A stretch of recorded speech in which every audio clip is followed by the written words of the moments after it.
Veeduría Nacional de la Participación y Acción Comunal. Me encuentro con... Hola, soy Dick Darío Díaz Meléndez, representante distrital de discapacidad física en el Consejo de Discapacidad Distrital, recientemente elegido. ¿Dónde nos encontramos el día de hoy, don Darío? Nos encontramos en la localidad de San Cristóbal, exactamente en el velódromo. Por accidente estamos acá, deberíamos estar en la alcaldía local de San Cristóbal. Contento por conocer el espacio, que realmente no lo conocía, y gracias a la invitación del representante distrital de discapacidad múltiple de esta localidad, y en este ejercicio de reconocimiento, de recorrido por las localidades, pues estamos el día de hoy acá, y como lo decía, en vez de estar en la alcaldía de San Cristóbal. De acuerdo, cuénteme un poco sobre usted, de dónde es, qué tipo de discapacidad tiene, hace cuánto la generó. Bueno, soy samario de nacimiento, hace 14 años estoy radicado acá en la ciudad de Bogotá. Cuando nací, alrededor del año, sufrí de poliomielitis. Tengo discapacidad física, son secuelas de polio. Tengo atrofia muscular en el miembro superior derecho y secuelas también en el miembro inferior derecho. De acuerdo. Cuénteme un poco, por favor, cómo llegó usted a un espacio tan importante como el de liderar el tema de una representación en condición de discapacidad en la ciudad de Bogotá. Es un ejercicio en esta lucha y esta pugna por la garantía de derechos. Siempre estamos tratando de buscar esa vida digna que nos merecemos, y en esa pugna, en esa batalla, termina uno más o menos entrando a estos espacios donde conoce uno también unos liderazgos que por mucho tiempo se han desempeñado y han ejercido y han construido. Y pues ahorita estoy sumándome a esos liderazgos también, para de lo poco o mucho que haya aprendido en el trasegar por acá por el Distrito Capital, tratar de plantear también soluciones a esa barrera que no permiten que la ley realmente se cumpla, sino que hay ahí una talanquera que impide que se desarrolle completamente y que las personas con discapacidad puedan tener esa garantía de derechos y esa vida digna. De acuerdo, tengo entendido que usted también es contador público. En nuestra sociedad, y lo voy a decir con todo respeto, hay muchas personas que tienen discapacidad, pero digamos no es algo físico, no es algo mental, sino es esa atrofia de estos jóvenes, de estos ciudadanos que hoy en día uno los ve y tienen un potencial inmenso, pero no hacen nada en su vida. Mientras tanto uno ve personas con dificultades, con problemas físicos, con situaciones graves de salud, y a pesar de todas las adversidades salen adelante. Un ejemplo claro, por ejemplo, esa señora que hablaba 4 idiomas, que era Keller, si no estoy mal, que ella no podía hablar nada, era ciega, sorda y muda, sin embargo es un ejemplo de vida.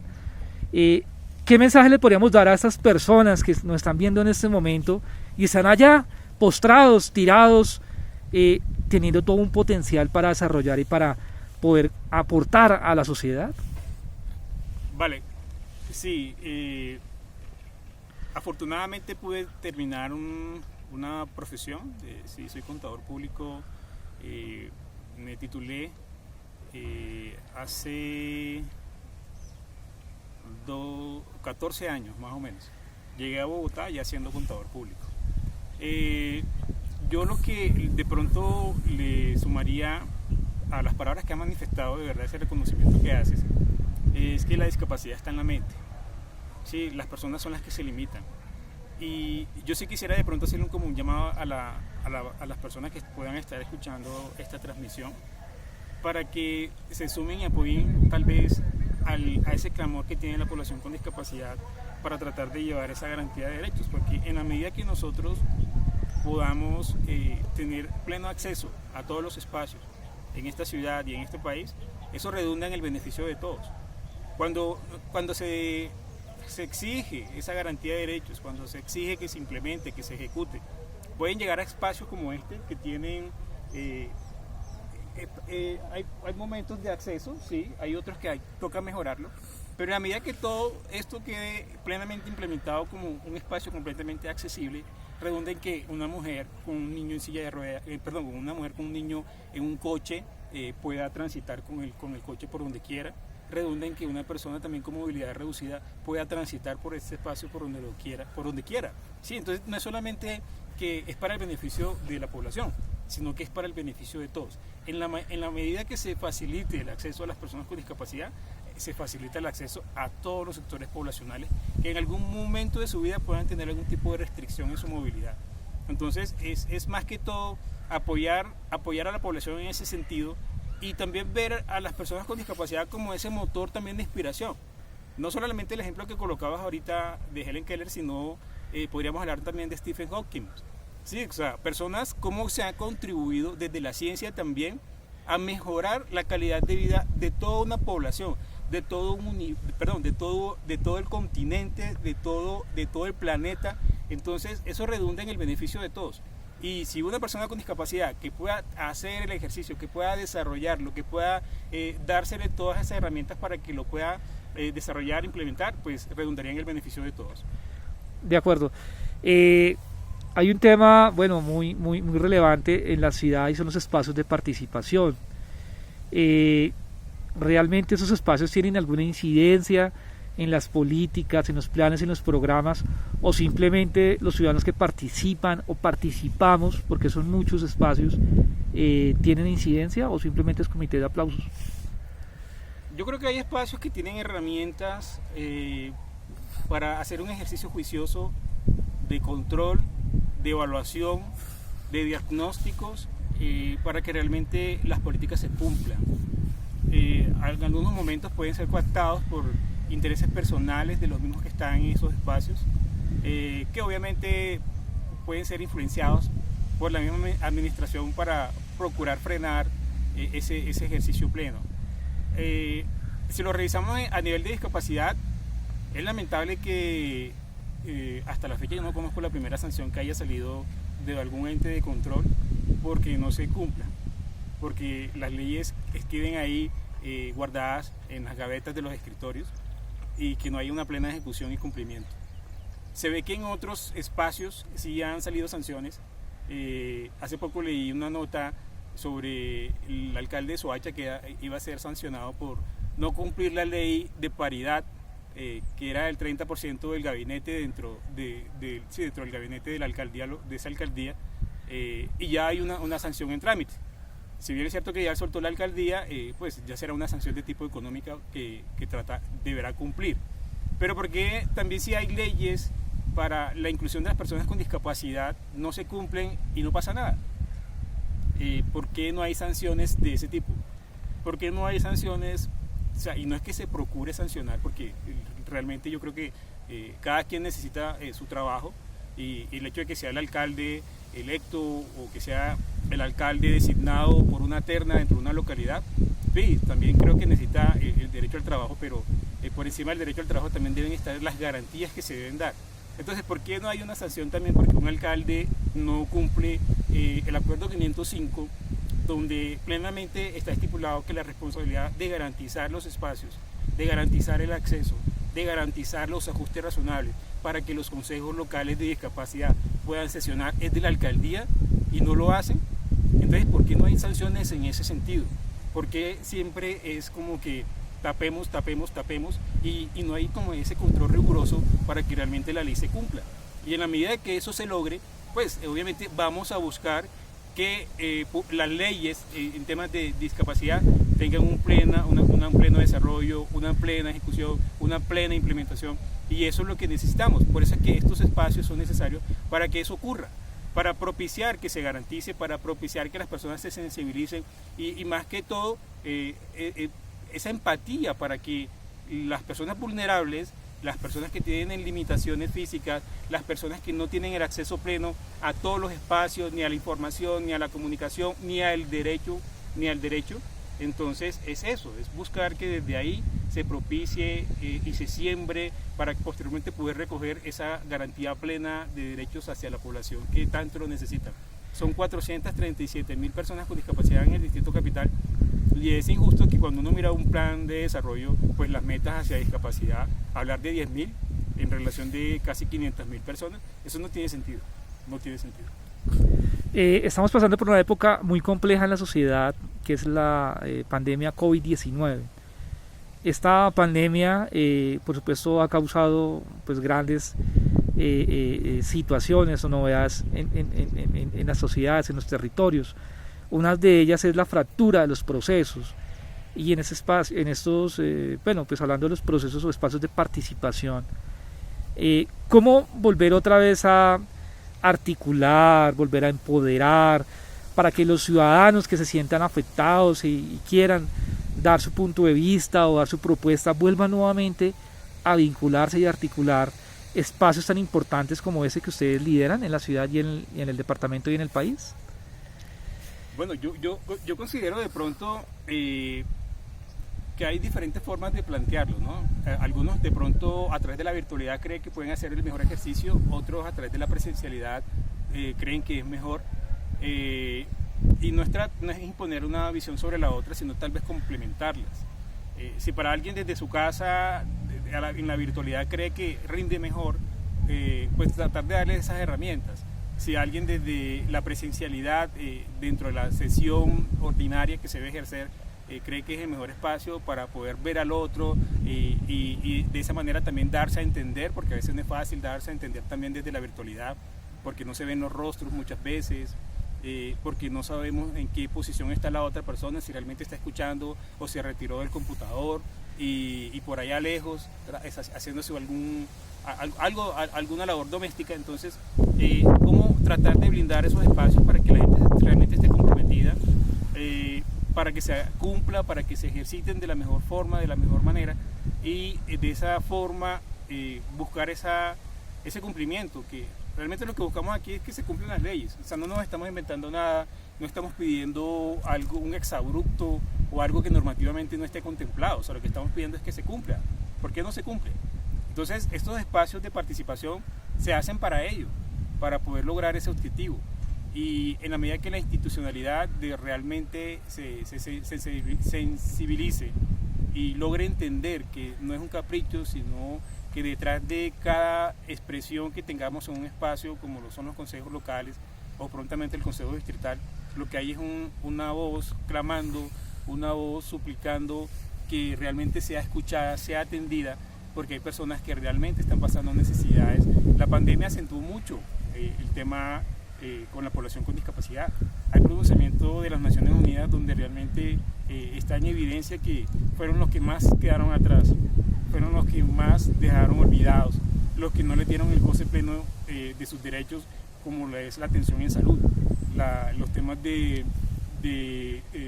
discapacidad psicosocial o discapacidad mental tuvieron un pico muy fuerte, muy fuerte, fueron olvidados, no fueron bien atendidos, fueron como ahí a medias tintas, y hubo desenlaces fatales, hubo hijos violentando sobre sus padres, terminando en una tragedia, y eso es lo que buscamos, que se reaccione, que se activen las alarmas y que se den las atenciones necesarias que lo ameriten y que lo demanden en su momento.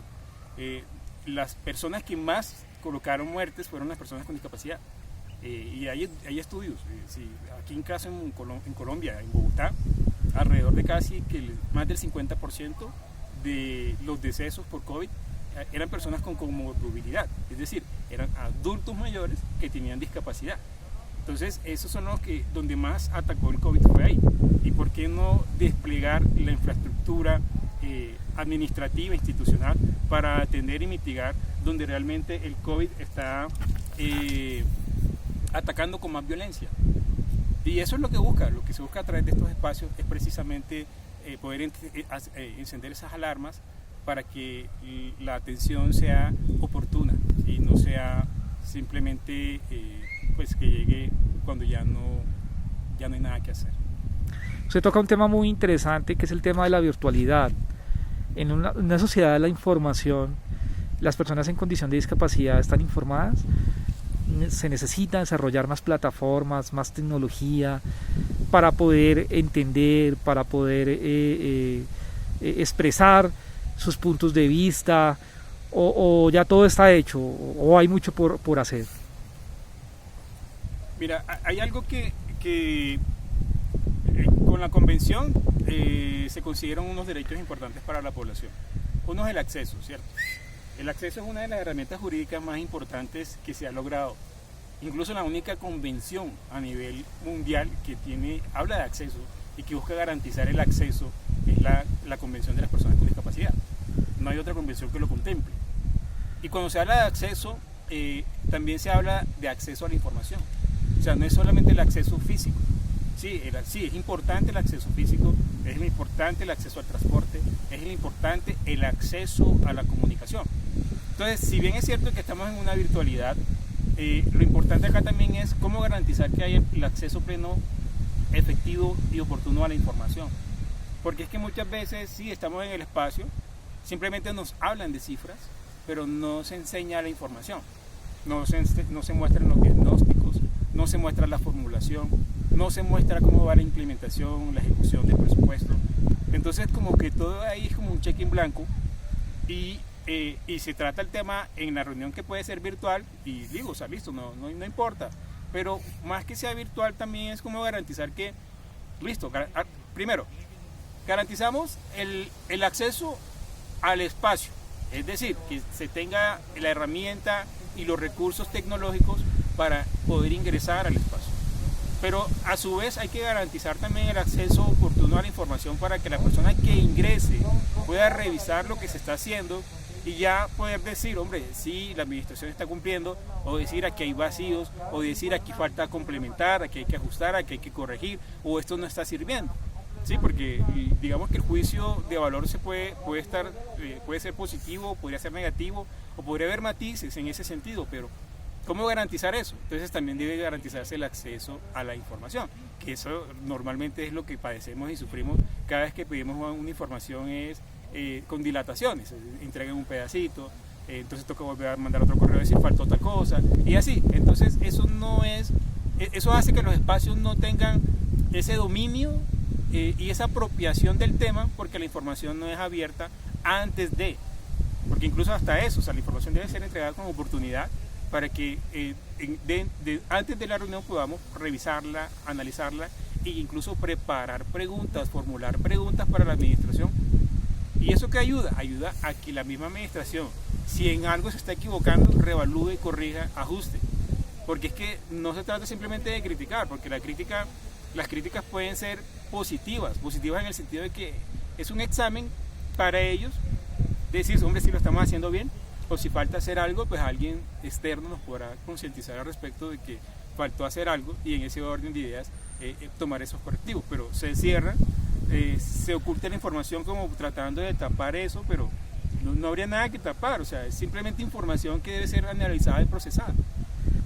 De esta agua no me beberé.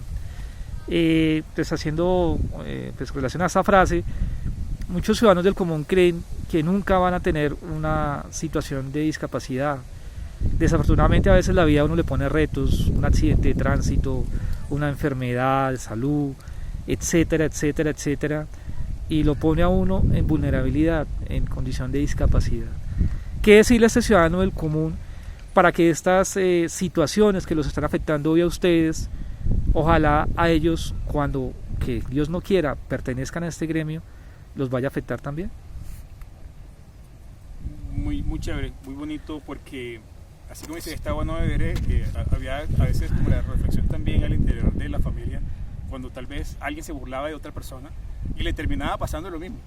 Decía, así ve, por burlón.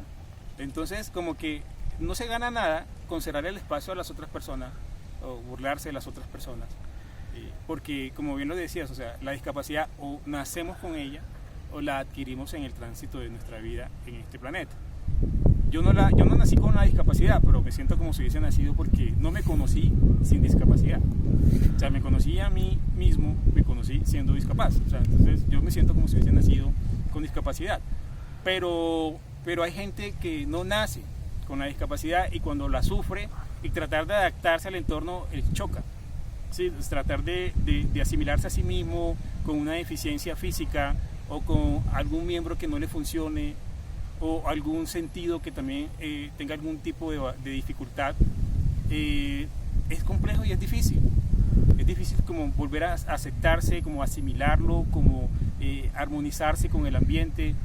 Entonces, en ese sentido, sin llamar a fatalismo ni nada por el estilo, pero siendo consciente que podríamos en cualquier momento de nuestra vida poder adquirir una discapacidad, lo mejor es tratar de apoyar a las personas que ya la tienen para primero beneficiarnos a nosotros mismos, o sea, a todos, porque como les decía, o sea, una rampa no solamente le sirve a una persona en silla de ruedas, también le sirve a una persona que lleva un coche de un niño, también le sirve a un adulto mayor para facilitar su desplazamiento. Entonces, ese tipo de instrumentos nos ayudan a todos los sectores, a todas las poblaciones, a todos los ciclos etarios, al bueno, al malo, al que está completamente físicamente está bien, como al que no. Entonces, en ese orden de ideas, pues, como, bueno, ayudemos a las personas que lo necesitan, que si en algún punto de la vida yo lo llego a necesitar, también ya habré adelantado el camino, habré sembrado junto con los otros para que a futuro, si alguien lo llega a necesitar, pues también pueda acceder a ellos. En el país somos 8 millones de afiliados, 65.000 organismos de acción comunal. Un mensaje a todos nuestros afiliados, dignatarios, ciudadanos del común que trabajan día a día con la acción comunal. Bueno, yo creo que hay un común denominador y el común denominador que tenemos todos es que todos queremos que las cosas se hagan bien, todos queremos que no haya corrupción, todos queremos que se garanticen los derechos de todos los sectores. Y en ese orden de ideas, pues la idea es sumar esfuerzos y llamar a los organismos comunales también para unirnos, para buscar también ser ese muro de contención para que acabar con la corrupción, para acabar con las mentiras, para acabar con el despilfarro, para acabar con esa falta de garantías hacia los sectores poblacionales, hacia la discapacidad, hacia las mujeres, hacia las negritudes, hacia los étnicos, hacia todos. Entonces, yo creo que sumarnos y velar también por el bien de los demás es lo que debemos buscar. Ese es como el común denominador para todos. Buscar el bien para todos, acabar con la corrupción y trabajar unidos. Y agradecerles a ustedes también por este espacio, por escucharnos y poder seguir trabajando articulados, que es lo que necesitamos para poder sacar este país adelante. Desde la Veeduría Nacional de la Participación y Acción Comunal, como dice la Procuraduría General de la Nación, ser corrupto no aguanta. Comparte nuestros videos en YouTube y agradecemos tan importantes comentarios.